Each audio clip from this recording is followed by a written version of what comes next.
мұғалімдер, сонымен қатар мынаның ішінде бізде күнделікте басатын болсаңдар, міне бағдарламалар деген өздеріңіздің презентацияларыңызды немесе видеоларыңызды қосуға болатын бір бөлім бар. Міне күнделік lessons дегенді басасыздар. Осыны ашу, осының ішінде сіздерде кез келген тақырыпта сабақ құруларыңызға болады. Ол соның ішінде сіздің атыңыздан сақталады.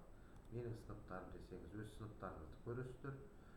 Сонымен қатар менің сабақтарым, менің сыныптарым. Мысалы, менің сыныптарым дегенде сабақтарымның ішіне кірсеңдер, өздеріңіздің құрып қойған сабақтарыңыз тұрады. Ал менің сыныптарымды бассаңыздар, сіз беретін сыныптардың тізімі тұрады. Өзіңіздің сыныбыңыз тұрады. Қай сынып солға тұрады соның ішінде. Яғни осының ішіне кіріп, мысалы, кез келген сабақты құруларыңызға болады. Жаңа сабақты жасау. Яғни басасыздар. Жаңа сабақты жасау дегенде сабақты жасауды басып, өзіңіздің пәніңізді таңдайсыз. Кез келген мысалы үшін өз пәніңізді таңдап аласыз, сыныбыңызды таңдайсыз. Мысалы үшін одан кейін тақырыпты жазасыз. Мысалы, осыны жазып болғаннан бөлімді таңдайсыз. Бөлімді таңдайсыз, тақырыпты таңдайсыз.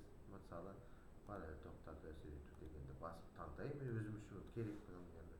Сосын кешенді сабақ дегенді таңдап, сабақтың типін таңдайсыз. Сабақтың типі дегеніміз бұл жерде жаңа сабақ дейсіз. Немесе БЖБ, ТЖБ өткізуіңізге болады онлайн.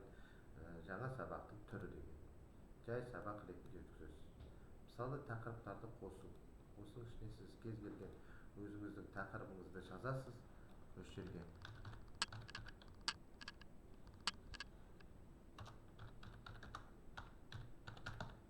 осы тақырыбыңызды жазып болғаннан кейін кез келген мәтін, видео немесе сурет қоя аласыз.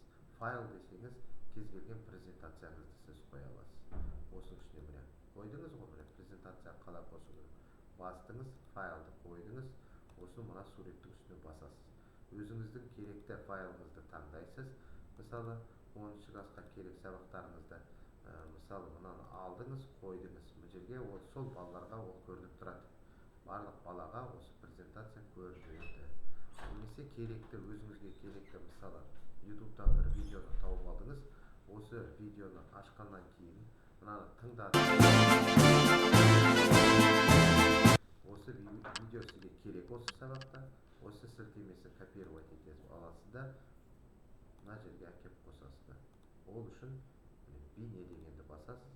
Сосын бейне деген шығады. Осы бейненің үстіне барып басқаннан кейін сізден сілтеме сұрайды. Міне видеоның сілтемесін осы жерге қоясыздар да окей деп басасыздар. Сол кезде сіздің видеоларыңыз осы жерге келіп түседі. Онымен қатар кез келген файлды, мәтінді осы жерге кіргізулеріңіз, суреттерді, қандай сурет керек осы сабағыңызда, оларды кіргізіп қоюларыңызға болады. Сақтауды бассаңыздар, осы сіздің сабағыңыз сақталып тұрады, сіздің парақшаңыздың ішінде сақталып тұрады. Кез келген уақытта кіріп, менің сыныптарым, менің сабақтарым десеңіз, міне жаңа құрған сабақ міне бұл жерде сақтаулы тұр. Кез келген уақытта ашып көрсете аласыз. Рахмет.